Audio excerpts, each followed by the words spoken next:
Now for the invocation by Patricia Paul, Chaplain, Department of Massachusetts Ladies Auxiliary, Veterans of Foreign Wars. Uncovered. Good morning. I watched the flag pass by one day. It fluttered in the breeze. A young Marine saluted it, and then he stood at ease. I looked at him in uniform, so young, so tall, so proud. With hair cut square and eyes alert, he stood out in any crowd. I thought how many men like him had fallen through the years, how many died on foreign soil, how many mothers' tears, how many pilots' planes shut down, how many died at sea, how many foxholes were soldiers' graves. No, freedom isn't free. I heard a sound of taps one night when everything was still. I listened to the bugler play and felt a sudden chill. I wondered just how many times that taps had meant amen, when a flag had draped a coffin of a brother or a friend. I thought of all the children, of the mothers and the wives, of fathers, sons, and husbands with interrupted lives. I thought about a graveyard at the bottom of the sea, of unmarked graves in Arlington. No, freedom isn't free. Today, as we honor our veterans whom have served us so proudly, we would also like to remember our comrades of the Army who no longer rest on the battlefields, weary and footsore. Our comrades of the Marines who no longer face beachhead landings. Our comrades of the Navy and Coast Guard who no longer face storm-tossed seas. And our comrades of the Air Force who no longer fly in bullet-laden skies. For he has given his beloved sleep and taken them into his legions in the hereafter. On a day like today, many will visit the monuments of our fallen heroes. We are here to recognize all those who have worn our nation's military uniform, and we offer our gratitude and a heartfelt thank you. Amen. Now we'll have the national anthem by the Ludlow High School Chorus.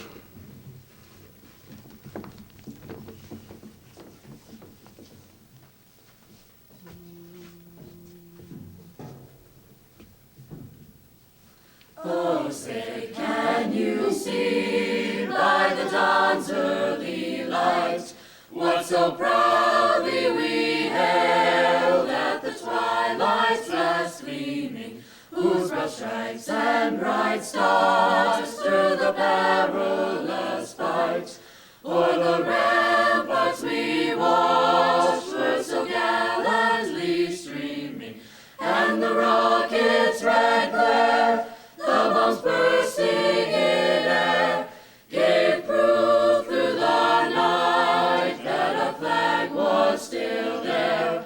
Oh, say, does that star-spangled banner yet wave for the land of the free and the home of the brave? Thank you. Please remain standing for one more thing. We'd like to place the wreath for our dear departed. It'll be placed by District 7 President, Ladies Auxiliary, Janet Massiotra, and Kaz Boda, Commander, Disabled American Vet.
Please be seated. And could we have a round of applause for the Ludlow High School chorus, please?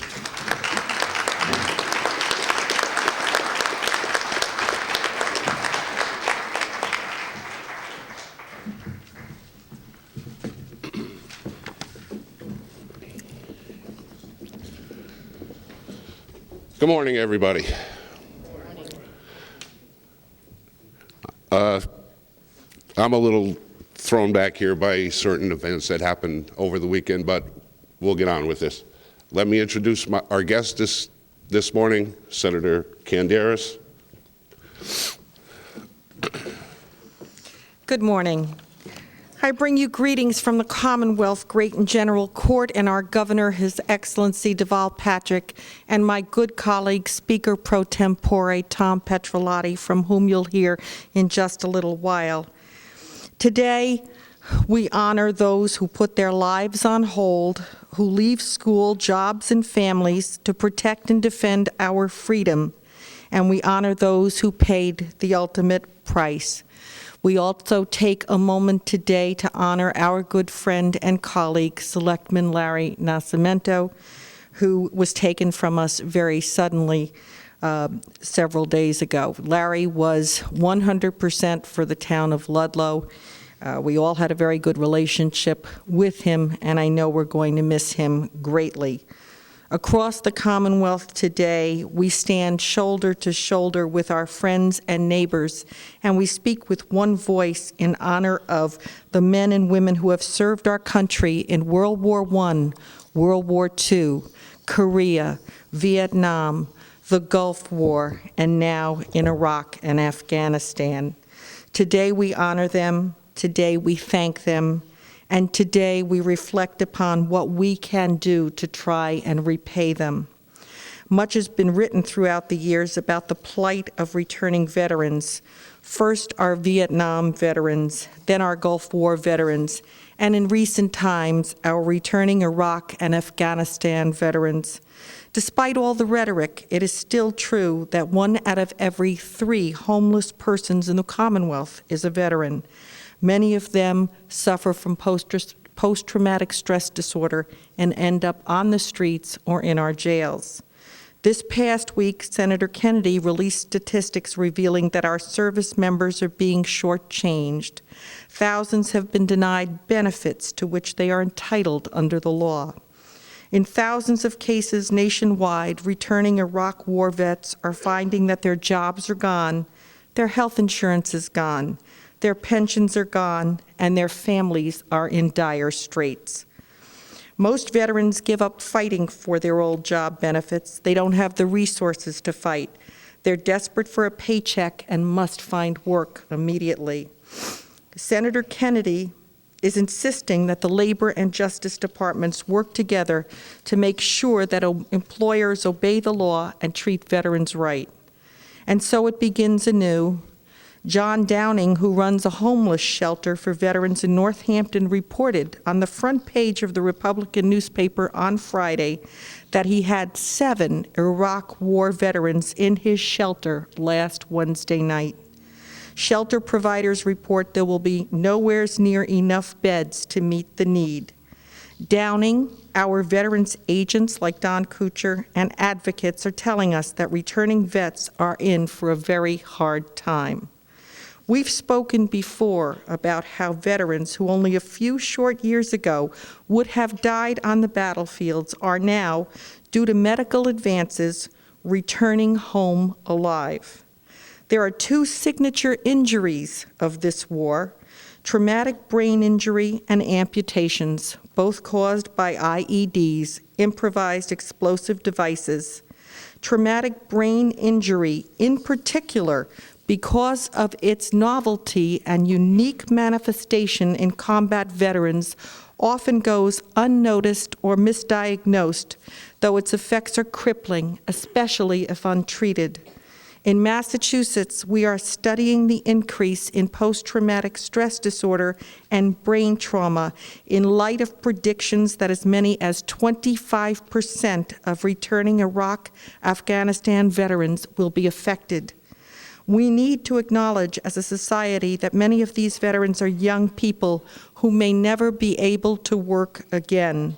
They are returning to families, if they have them, who expect the government to provide for their son, daughter, husband, wife, and help them rebuild their family. They will need our ongoing government and community support in order to survive. As the nature of war has evolved over the course of our nation's history, so have the needs of those who stand ready to defend our way of life. We must recognize that veterans do not bear their burdens alone. Their families share in the burdens of war and are often faced with the daunting task of healing scars that linger long after war ends. We all want to be proud of the way the Commonwealth will meet the needs of both veterans and their families, and we in the legislature are doing our best to make sure we all can be. But there are veterans without families and resources, and we are fearful for them. Franklin and Hampshire County DA Betsy Scheibel, preparing for the inevitable, held a seminar for police officers last week to help them refer returning veterans to treatment services rather than to jails. That's a pretty sad commentary. Those treatment facilities are few and far between. Here in Massachusetts, we are determined to do better for our 476,000 veterans and the new veterans coming home. By the way, there are 2,100 Massachusetts women currently on active duty, many of them in Iraq and Afghanistan. We are one of the few states in the nation with a state Veterans Administration and a system of veterans agents. Most recently, we passed a law called the Welcome Home Bill, which gives each Iraq-Afghanistan veteran $1,000 to help him or her get back on her feet, to put food on the table so they can reach out to us and help us connect them to treatment and services designed to help them rebuild their lives. Our Veterans Administration and veterans agents and Treasurer Tim Cahill, who is the dispersing agent for the bonuses, tells us that to date we have distributed more than $10 million to 13,000 applicants. That's a record of which we can be proud. Many more veterans are entitled to help but are not applying. If you know a family with a returning veteran, please tell them to contact our town's veteran agent, who should be behind me, Don Kuchar. Please have them contact Don, who will give them all the information and forms needed to apply for the bonus and other assistance. Finally, to the over 476,000 veterans of this Commonwealth, veterans across the nation, and those serving around the world, we say thank you. And we express our praise using the words of Walt Whitman. The moon gives you light, and the bugles and the drums give you music. And my heart, oh my soldier, my veteran, my heart gives you love. Thank you for inviting me.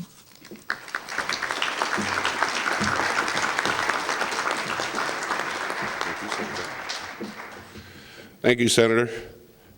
And now one of our own, Representative Thomas Petrolotti. Thank you, Donald. Good morning to Senator Konderas, to Selectman Santos, to the veterans groups here, Gordon Smith, the principal of the high school, ladies and gentlemen. We gather here today to pay tribute to our country's men and women who have worn the uniform of the United States of America. Each of these men and women took an oath to defend America, and they upheld that oath with honor and decency. Through generations, they have humbled dictators, liberated continents, and set a standard of courage and idealism for the entire world. The dedication of these individuals has preserved our nation in the toughest of times, and whether in peace or at war, the important role of the veteran should never be denied nor forgotten. No group of Americans have stood stronger and braver for our nation than those who have served in the armed forces. From the bitter cold winters of Valley Forge to the boiling hot Iraqi terrain, our soldiers have courageously answered when called, gone when ordered, and defended our nation with honor. They have done everything asked of them. And that's why on Veterans Day, we honor the courage of those who were lost in current and past struggles. But we also are mindful of the families who have lost loved ones. We pray for their comfort, and we remember the men and women in uniform whose fate is still undecided, our prisoners of war, and those missing in action. Their sacrifices create a debt that Americans can never fully repay.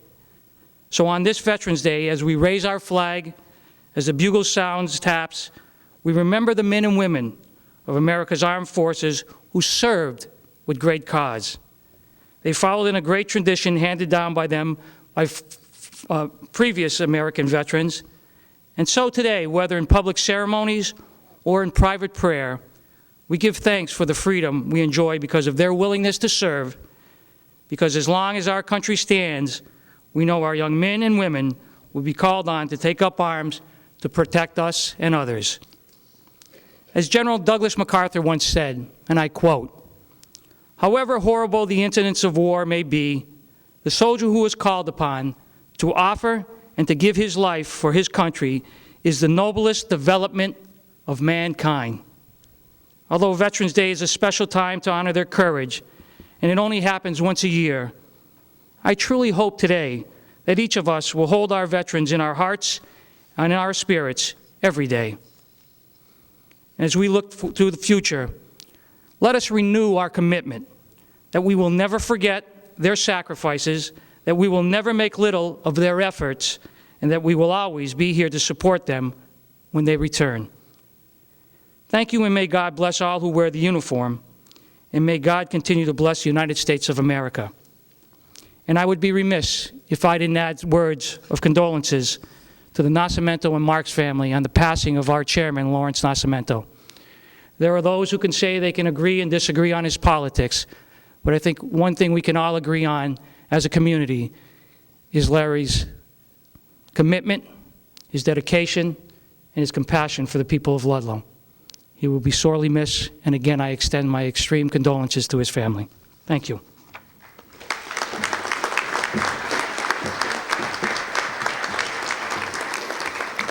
Thank you, Representative Petrolotti. Mr. Dos Santos, please.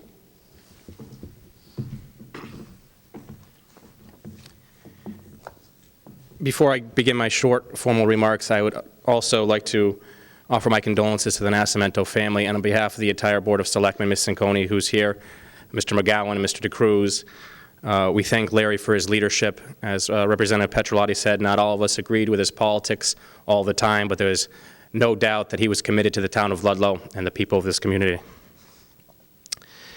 Today is a day that we reserve to honor those among us who have given selflessly to themselves and serve our great country. Those that have answered the call of duty and have left their family and friends to preserve a way of life that many of us have taken for granted.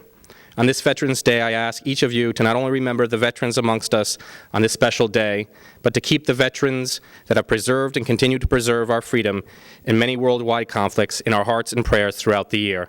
For as the veterans of this country gave selflessly of themselves for more than one day in a year, we too should remember their sacrifice throughout the year. Thank you.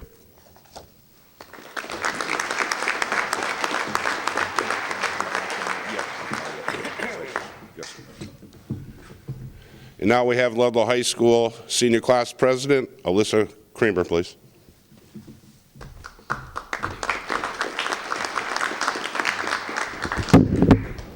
Sorry. Good morning. Thank you all for coming here today. 25 million Americans have something great in common. That something has kept our growing nation safe for the past 2 centuries, ensuring our citizens the freedom to lead happy lives. These 25 million Americans are our nation's veterans. They are the men and women who have sacrificed time with their families and the comfort of their homes to fight for the freedom my generation loves. They are the brave souls who suffered and persevered against unimaginable terrors to give every person across these 50 states a reason to get up in the morning. They are our protectors. They are the ones that in horrific times our nation has looked to for guidance, wisdom, and strength. They are our veterans, and they have kept the nation safe for their generation, my generation, and the generations that will follow to flourish within, and today is our annual celebration dedicated to their honor. But more than just a day is needed to express all of America's gratitude to the service and dedication of these great Americans. For my generation, that gratitude can be expressed in our understanding of the importance of the cause these great men and women have fought for, and also in our desire to follow the examples of sacrifice and courage before us. Every veteran in this room has a story. Their stories are all different, and yet they are all commonly linked by themes of great triumphs over evil, of strangers banding together for a magnificent cause, of personal growth and a desire to offer help to others, and of the possession of a powerful bravery singular to Americans. The bravery of those who have tirelessly worked to thwart and overcome all the threats of our nation must be remembered so that it can be emulated and ensure that freedom can prevail for the tomorrow of forever. I am old enough to know that evil exists in more than just fairy tales in the darkness of the night. The happiness and freedom Americans too often take for granted can be easily slaughtered if my generation does not help defend it as the veterans have done. And my generation is well aware of this. It is because of those veterans who have inspired and set the standards before us that we are determined to uphold the freedoms their sacrifices have handed down to us. Together, we must all remember that we were raised with that singular American mentality to stand and fight for what is right at all personal costs. My father, a veteran himself, always taught me the lesson that everything worth having is always worth fighting for. Freedom, as every veteran knows and every American can attest to, is definitely worth fighting for. And so on this day, and every day, Americans must remember for ourselves and in honor of the veterans to follow the words of President John F. Kennedy, who said, as we express our gratitude, we must never forget that the highest appreciation is not to utter words, but to live by them. I have faith in our nation's youth, my peers, who will be the next to have their courage tested. As the veterans have trusted each other, they have inspired my peers to do so as well. And although war is not easy, the veterans have proven that the freedom one gets to pass on to the next generation is worth it. I am proud to be a military brat, proud to have a connection to the great men and women who have dedicated their lives to the service of our great nation. But the real connection exists within us all, in our desire to defend our country together. So long as Americans continue to follow the courageous examples of the veterans, freedom shall defeat any adversary. There is nothing, truly nothing, greater than the spirit of an American willing to defend the country. Thank you, veterans, all of you, for your tremendous service to our nation. Together you have kept America safe and free. Thank you so much.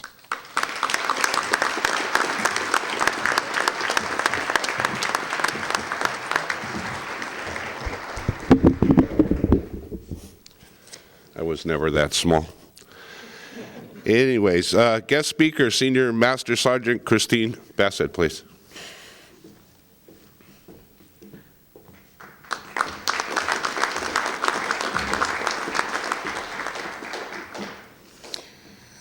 The silence of the afternoon is broken by the crisp sound of 3 riflemen firing into the blue sky.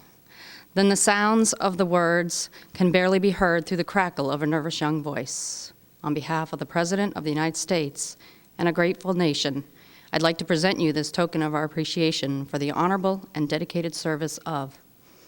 This moment was repeated 53,000 times after World War I, 292 times after World War II, 33,000 times after the Korean War, and 47,000 times after the Vietnam War, and now over 3,000 times since the beginning of this war.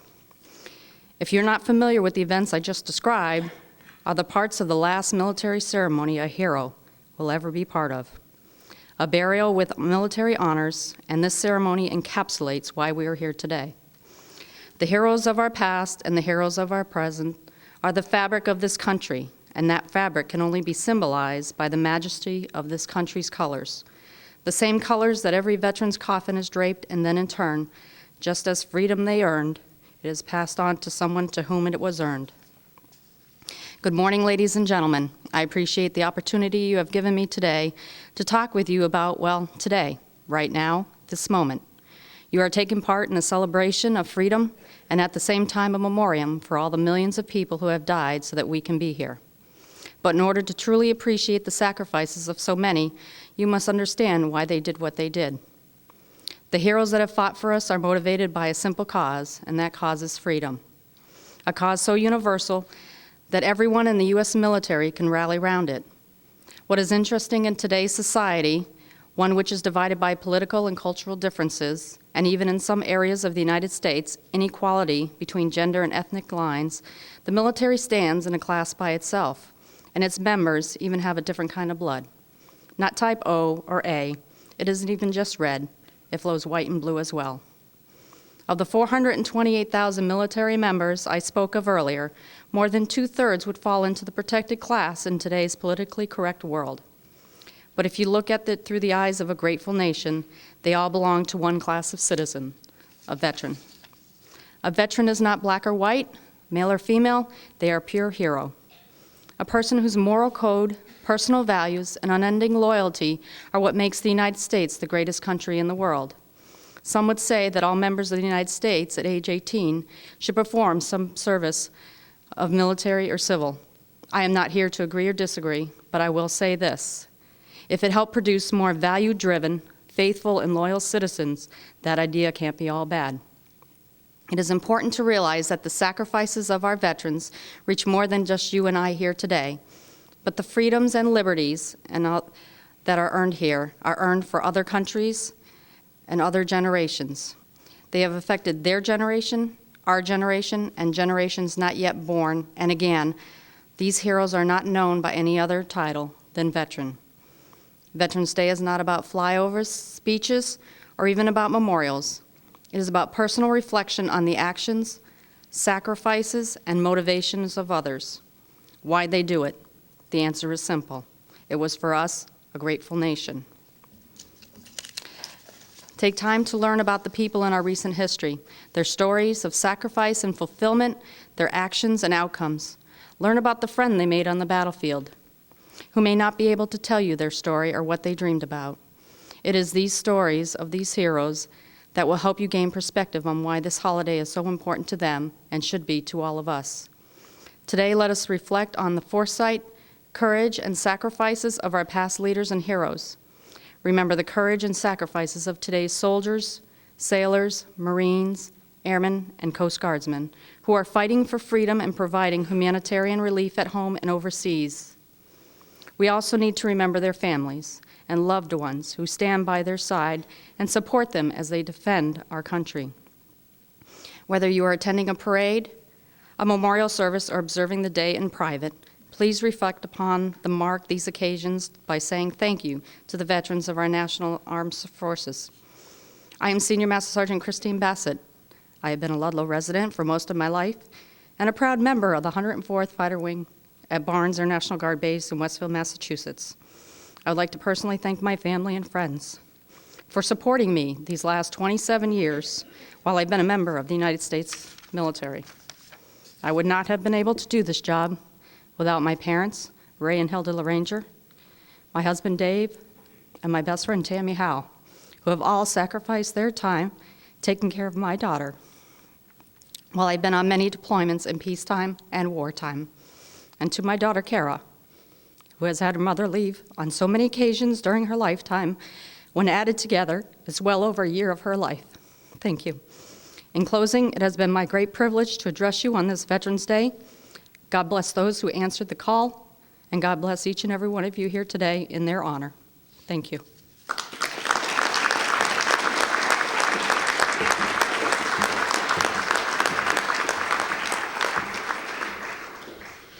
And now we reach the point in our program where I have to honor this certain person. This certain person would be sitting to my right. I've known him about a week or two. His name would be Bill Shea. What can I say about Bill Shea that hasn't already been said by the previous veterans agents in the town of Ludlow, everybody who's come in contact with him, the VFW family, All I can say is I treat Bill as a brother, but I respect him like a father. I'd like to introduce to you now, Veteran of the Year, Bill Shea.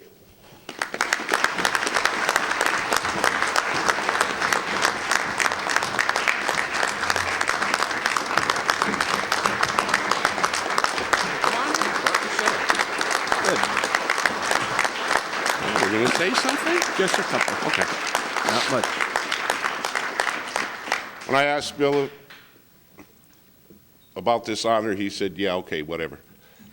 And I said, are you going to say anything? He said, I don't know. Well, he's going to say something. I just want to thank everyone for being here today. And how he came up with me to be Veteran of the Year, I don't know. But he does a lot of things that I don't know about. But we've worked together on many projects. And before I go any further, I'd be remiss today if I didn't say how the VFW mourns the loss of our selectman, Mr. Nascimento. I can recall back in the earlier days when Joe Alves, I believe, was our veterans agent. I think that's when I first met Larry. Whenever we went before the board for anything, we could count without a doubt. There was never a question. Anything that was for the veterans, he certainly backed us 100%, and I'm sure every veteran in town will miss him. With that, I'm going to turn it back over to Mr. Kuchar. Thank you. In token of appreciation, the town of Ludlow, Veteran of the Year 2007, William Bill Shea, Country Service Community. Congratulations. Thank you. Very good. Thank you very much. Really appreciate this, and this will be placed in a spot in the home where everybody that comes into the house will see it. Thank you.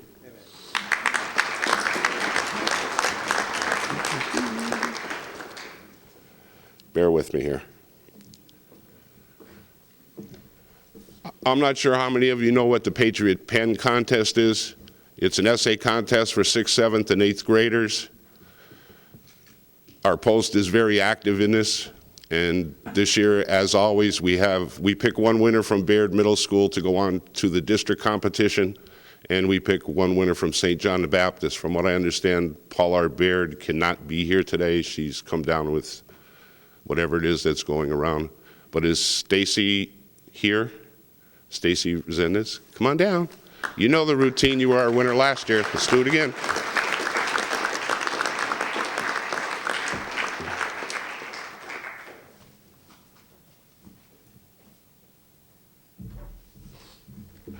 Last year, Mike Lombard had me doing all of this stuff, but Mike Lombard's not helping me this year.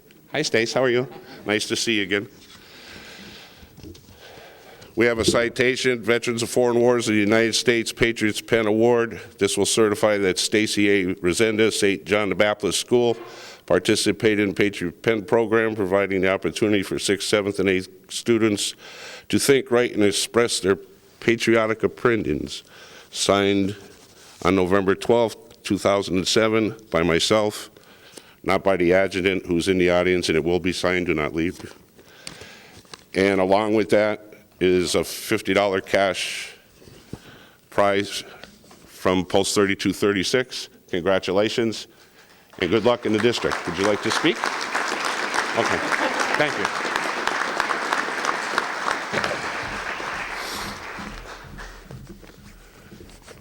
Okay, where are we now?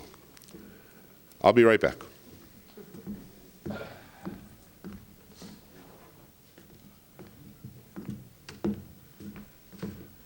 Next award is the VFW Appreciation Award. VFW Post 3236 started this when Mike Lombard came on board.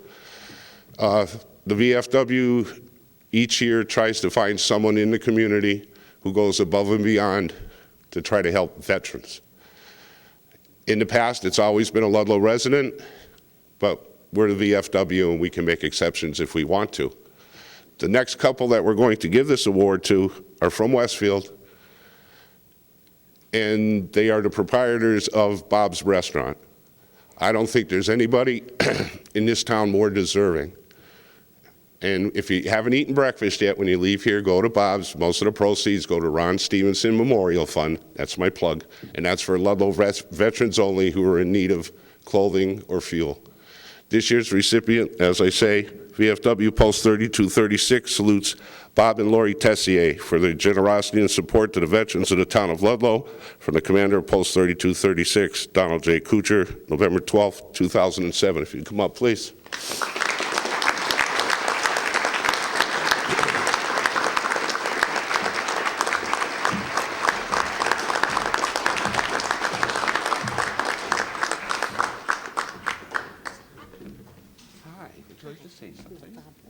Bob does? It's called Bob's Restaurant, but we know who runs this show. Congratulations. Thanks, Don. I'll give that. You would like to speak? I'd just like to say thank you. Thank you. What can I say? People up here pretty much said it all. Freedom's not free. And we appreciate everything veterans have done now, in the past, probably in the future. I am not a vet, but if more people that weren't vets, that had a small community, in the community that had businesses would give a little bit back, I think it would make Don's job a little bit easier. Again, thank you. And I don't know if Lori wants to say anything, but there goes my phone. Thank you.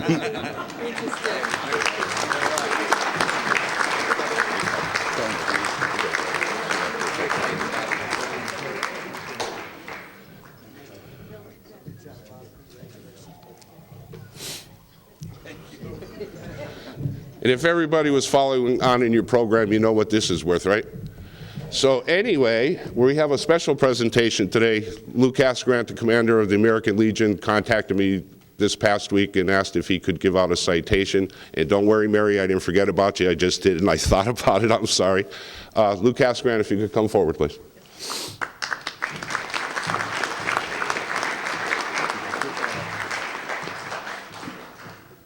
Thank you, Donald. It is my honor as the American Legion Post Commander of Post 52 to present the certificate of continuous membership in the American Legion for over 60 years to Mario Campora. Would his family please come up to receive this?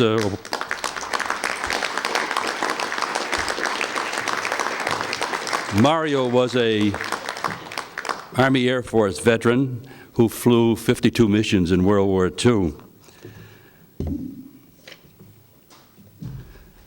The certificate reads, Mario Campora, a lifetime and dedicated member of the American Legion Post 52 of Ludlow, Massachusetts, for grateful appreciation and dedicated allegiance to the ideals of the American Legion. And be it further known that such record, 60 years of consistent loyalty to the American Legion, merits the honor of being cited as an outstanding contributor to the programs of the American Legion. Signed by Paul Moore, who was the national commander, Robert Powell, the national adjutant, and Lou Casagrande, post commander.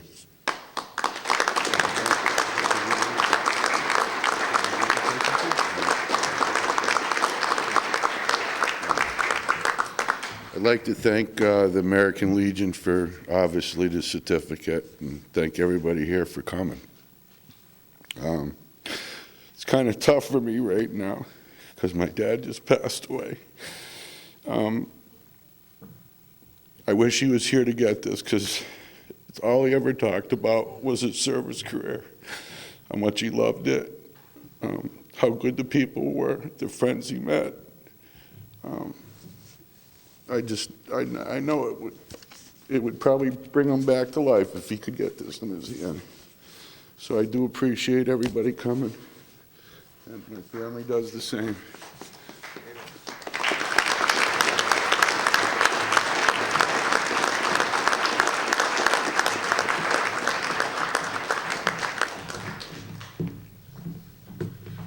Like I say, the program isn't worth the paper it's printed on. Mary Gursky, who is our, Ladies Auxiliary President, would like to present a citation from the Ladies Auxiliary to William Shea. You don't want to come up? Okay. Alrighty then. Oh, here we go. Ladies Auxiliary Guild to the Veterans of Foreign Wars, Post 3236 of Ludlow. Proclamation. Know all men by these presidents that we, the Ladies Auxiliary Guild to the Veterans of Foreign Wars, by the powers vested in us, do hereby testify and affirm that from this day forth, the 12th November 2007, will be celebrated in honor of William Shea for distinguished service in the United States Navy and the Veterans of Foreign Wars. In witness whereof, we cause our signature to be affixed. Mary Gursky, President. Thank you, Mary.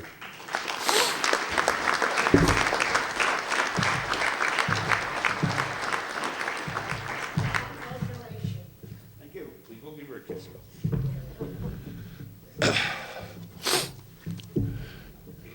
Okay, at this point, we will be giving out citations, and we will go in order. And I have one for you. I was told to hold on to this. You didn't think we lost it? Senator Canderas, please.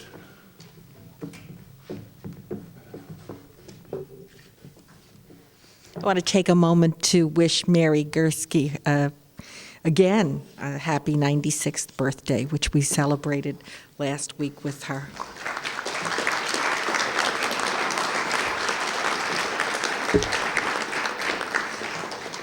Speaker pro tempore Tom Petrolotti and I both have citations. They say substantially the same thing. This is for Mr. Shea. Mr. Shea?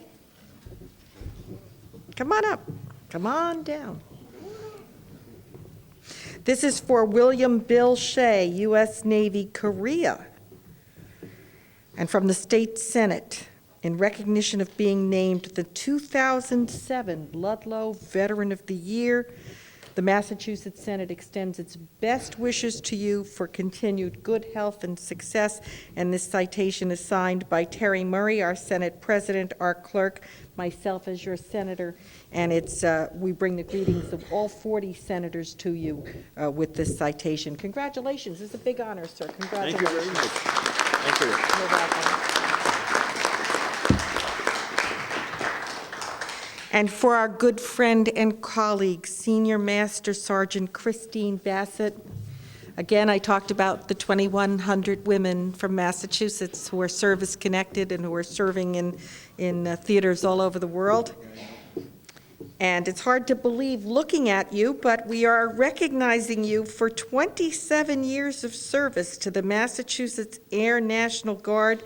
And again, I'm proud to bring this citation from me to you as from woman to woman, and from Terry Murray, who's the first woman to ever serve as a senator in first woman to ever serve as Senate President in Massachusetts. Congratulations to you.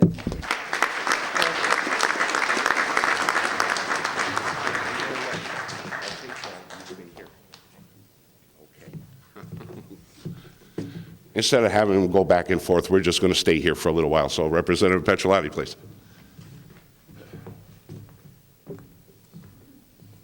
I had the distinct pleasure and honor this past Tuesday to introduce into the Massachusetts House a similar citation, and if I could just read some of the particulars. Be it hereby known to all that the Massachusetts House of Representatives congratulates William Bill Shea, U.S. Navy, Korea, in recognition of being named the 2007 Ludlow Veteran of the Year, and your outstanding dedication and service to the military. The entire membership extends its very best wishes and continued success in all your endeavors, given this the 11th day of November 2007 at the State House, signed by Salvatore De Macy, Speaker of the House, and offered by Tom Petrolotti. Congratulations, Mr. Shea. Thank you very much. Well deserved.